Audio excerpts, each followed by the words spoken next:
अस्सलाम वालेकुम students, welcome to my YouTube channel. आज का हमारा लेक्चर है ग्रेविटेशनल फील्ड। वीडियोस इसलिए लेट हो रहे, कुछ इशू था कैमरे का भी इशू आ रहा है, तो आप फील कर रहे होंगे कि इतना क्लियर नहीं है, ना ही मेरा फेस क्लियर है ना ही ये वीडियो क्लियर है। तो कैमरे का थोड़ा इशू है, तो इसमें आपने कंप्रोमाइज़ करना है। आपका जो कंसेप्ट है वो इंशाल्लाह क्लियर होगा। ग्रेविटेशनल फील्ड आज हमारा टॉपिक है। 9th क्लास के चैप्टर नंबर 5 ग्रेविटेशन में ये टॉपिक है, ग्रेविटेशनल फील्ड का कंसेप्ट। और फर्स्ट ईयर क्लास 11th का जो फिजिक्स है उसमें chapter number 4 work and energy के चैप्टर में हमारे पास टॉपिक है ग्रेविटेशनल फील्ड। तो आप जो 9th वाले हैं वो उनका चैप्टर नंबर 5 का टॉपिक क्लियर हो जाएगा। अगर कोई फर्स्ट ईयर एफएससी वाले देख रहे हैं तो उनका वर्क एंड एनर्जी में जो ग्रेविटेशनल फील्ड का कंसेप्ट है वो क्लियर होगा। ग्रेविटेशनल फील्ड हमारे पास क्या है? फील्ड का नाम जब भी आता है, फील्ड का नाम हमारे पास इसका मतलब होता है रीजन। रीजन मींस कोई भी इलाका, कोई भी एरिया। ग्रेविटेशनल का जब भी लफ्ज आता है तो आपने, जैसे कि हम कहते हैं मैग्नेटिक फील्ड, किस चीज की हम बात कर रहे हैं? मैग्नेट की। इसी तरह हम कहते हैं इलेक्ट्रिक फील्ड, किस चीज की हम बात करते हैं? इलेक्ट्रॉन्स की। ग्रेविटेशनल फील्ड, जब भी ग्रेविटेशनल की बात आती है, ग्रेविटी, तो हमारे जहन में आना चाहिए अर्थ। तो अर्थ के इर्द गिर्द एक फील्ड, एक एरिया, एक रीजन, उसको हम कहते हैं ग्रेविटेशनल फील्ड। वो एरिया क्या है जिसको हम ग्रेविटेशनल फील्ड कहते हैं? वो हमारे पास ये है, वेरी फर्स्ट कंसेप्ट के थ्रो एन ऑब्जेक्ट अपवर्ड। आप एक ऑब्जेक्ट को ऊपर की तरफ थ्रो करेंगे, किस तरह से?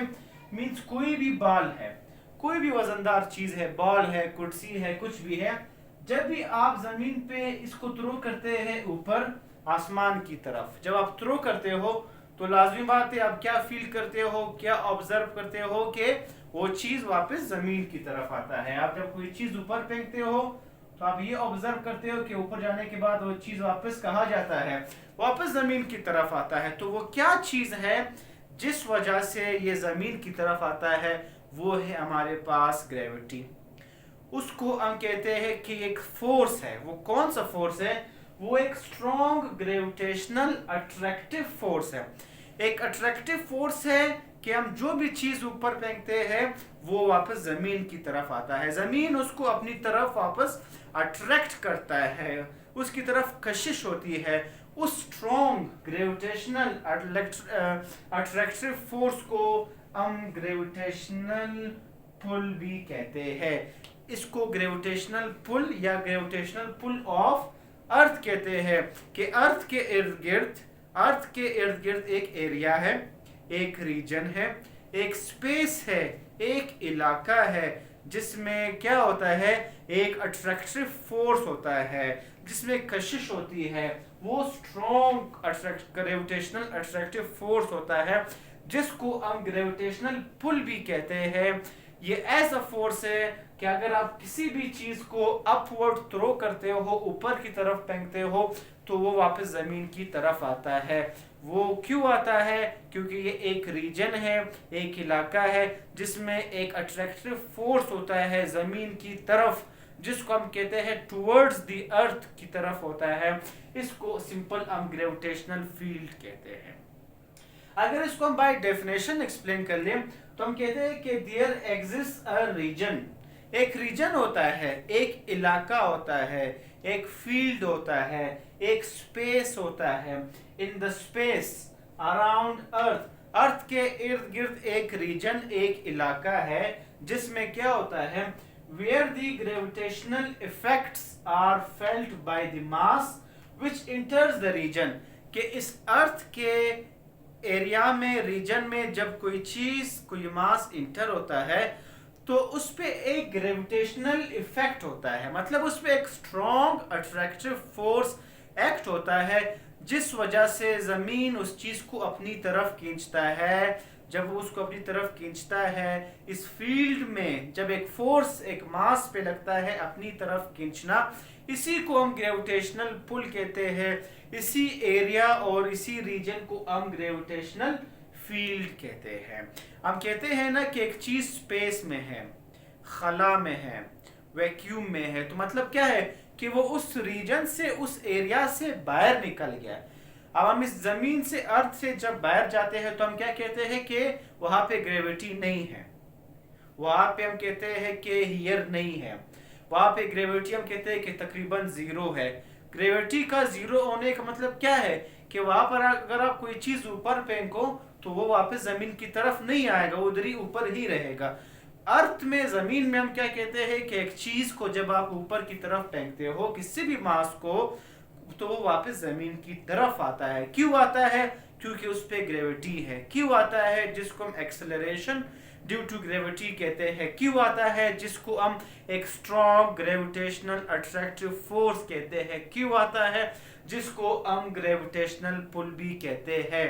तो इसका कंक्लूजन ये है कि अर्थ के, जमीन के इर्द गिर्द हमारे पास एक रीजन है, एक इलाका है जिसमें स्ट्रॉन्ग अट्रैक्टिव फोर्स या ग्रेविटेशनल पुल या ग्रेविटेशनल इफेक्ट्स हम फील करते हैं। हर मास फील करता है, जिस वजह से अगर आप किसी बॉडी को अपवर्ड थ्रो कर लो तो वो वापस जमीन की तरफ आता है, इस जिसको हम ग्रेविटी कहते हैं। तो ये कब होता है?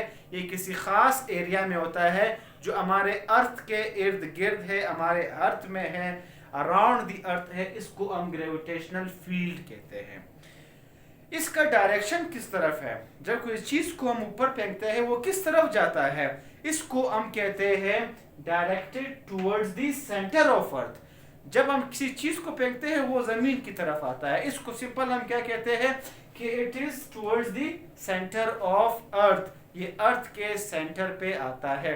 अर्थ के सेंटर से मतलब हमारे पास ये है कि ये हमारे पास एक अर्थ है, ये हमारा अर्थ है, हमारा जमीन है। इस जमीन के बाहर अगर कोई मास पड़ा हो, कोई ऑब्जेक्ट पड़ा हो, तो हम कहते हैं कि ये इस रीजन, इस एरिया से बाहर है। इस एरिया से, जमीन से बाहर जब कोई चीज होता है हम कहते हैं कि वो इंफिनिटी पे है, वो खला में है, जहां पे हम कहते हैं कि ग्रेविटी नहीं है। जब कोई मास इस अर्थ में, हमारी जमीन में इंटर होता है तो हम क्या कहते हैं कि इस पे एक स्ट्रॉन्ग अट्रैक्टिव फोर्स, जिसको हम ग्रेविटेशनल पुल कहते हैं, वो इस पे लगता है। ये उसको फील करता है, महसूस करता है, उसको एक्सपीरियंस करता है। एक ग्रेविटेशनल इफेक्ट ये इस पे फेल्ट होता है, महसूस करते हैं, जिस वजह से वो मास कहाँ पे आता है? इस जमीन पे आता है। उसको हम कहते हैं जमीन के सेंटर पे आना। किसी जमीन के किसी भी पॉइंट पे आना, उसको हम कहते हैं directed towards the centre of the earth. तो ये हमारे पास था ग्रेविटेशनल फील्ड। अगर हम इसको मेजर करना चाहे कि हम इसको किस तरह लिखते हैं, बाय फार्मूला या मैथमेटिकल स्टेप्स इसके क्या है? मैथमेटिकल स्टेप्स हमारे पास ये है, हमने प्रीवियस टॉपिक में gravitation, Newton's law of gravitation में ये पढ़ा था कि अगर हमारे पास दो मासेस हो, एक मास, एक बॉडी है ए, एक बॉडी है हमारे पास बी, कि अगर दो बॉडी हो, एक का हमारे पास मास हो m1, एक का मास हो हमारे पास m2, इन दो बॉडीज के दरमियान जितना फासला है उस डिस्टेंस को हमने कहा था r। इन दो बॉडीज पे जो फोर्स ऑफ अट्रैक्शन होगा उसको हमने जाहिर किया था F से। तो इस डायग्राम को देख के हमने प्रीवियस टॉपिक में न्यूटन्स लॉ ऑफ ग्रेविटेशन में एक फार्मूला प्रूव किया था, जो फार्मूला था हमारे पास F is equal to G m1 m2 by r square. अब यहाँ पे वही टॉपिक है, वही फोर्स ऑफ अट्रैक्शन है हमारे पास, सिर्फ एक चीज चेंज है, वो ये चेंज है कि यहाँ पर दो मासेस m1 m2 था, लेकिन यहाँ पे हम ग्रेविटेशनल फील्ड, ग्रेविटेशनल अर्थ की हम बात करते हैं।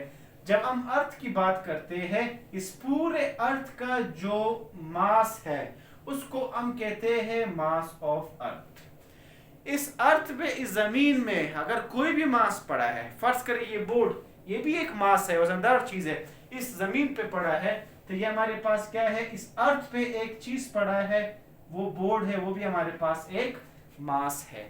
एक पूरा अर्थ का मास है, हमारे पूरे जमीन का मास, वो है मास ऑफ अर्थ। एक अर्थ पे कोई भी चीज पड़ा है वो है हमारे पास सिंपल मास। यहाँ पे दो मासेस m1 m2 थे, तो फार्मूले में m1 m2 है। यहाँ पर इस टॉपिक में दो मासेस हमारे पास, एक मास ऑफ अर्थ है और एक सिंपल मास है। कोई भी चीज अर्थ पे जमीन पे पड़ा है, तो इस टॉपिक में दो मासेस ये है। तो जब इस टॉपिक के लिए हम फोर्स ऑफ ग्रेविटेशन या न्यूटन्स लॉ ऑफ ग्रेविटेशन का फार्मूला लिखेंगे, तो सिर्फ एक चेंज हम ला सकते हैं, वो ये है कि ये दो मासेस की जगह इस टॉपिक में जो दो मासेस यूज हुए हैं वो यूज करेंगे। एक मास है m जो जमीन पे पड़ा है, एक जमीन का अर्थ का अपना मास है, वो क्या है हमारे पास, वो है mass of earth. Mass of earth को हमने इस तरह से लिखना है। तो इस टॉपिक के लिए जो फोर्स का फार्मूला है वो हमारे पास ये है। ये जो ग्रेविटेशनल फील्ड है इसको हम किस चीज पे मेजर करते हैं, मैथमेटिकली हम किस तरह मेजर करते हैं। मैथमेटिकली हम इसको मेजर करते हैं फोर्स पर यूनिट मास, मतलब फोर्स पर means divide, unit mass means हम मास की बात करते हैं।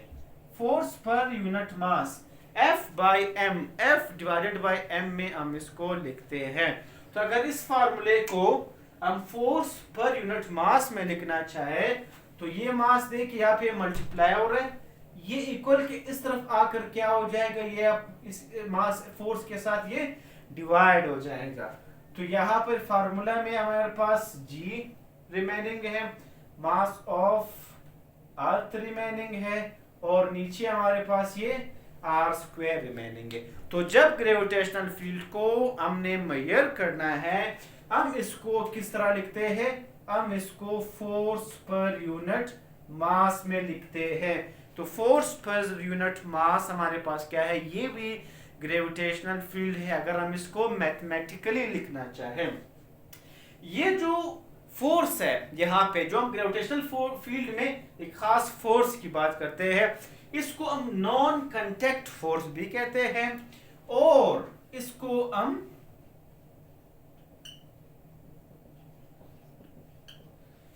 कंजर्वेटिव फोर्स भी कहते हैं। 9th क्लास के लिए हम लफ्ज यूज करते हैं non contact force.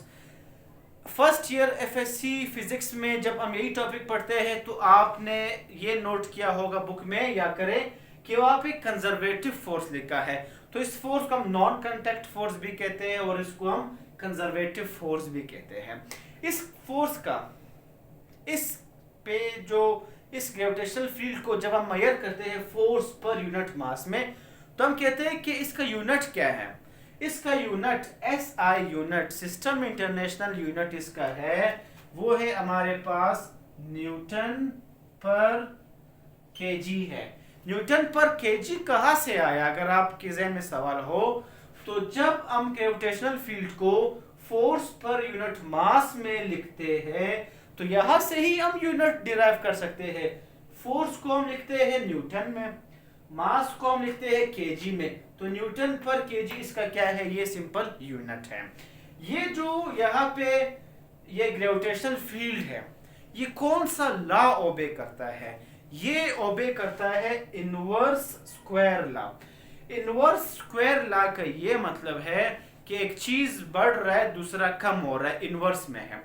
Inverse square law, square law इसको इसलिए कहते हैं कि इस फार्मूले में हमने ये नोट किया पिछले टॉपिक में भी कि जो r है, r डिस्टेंस, वो स्क्वायर में है।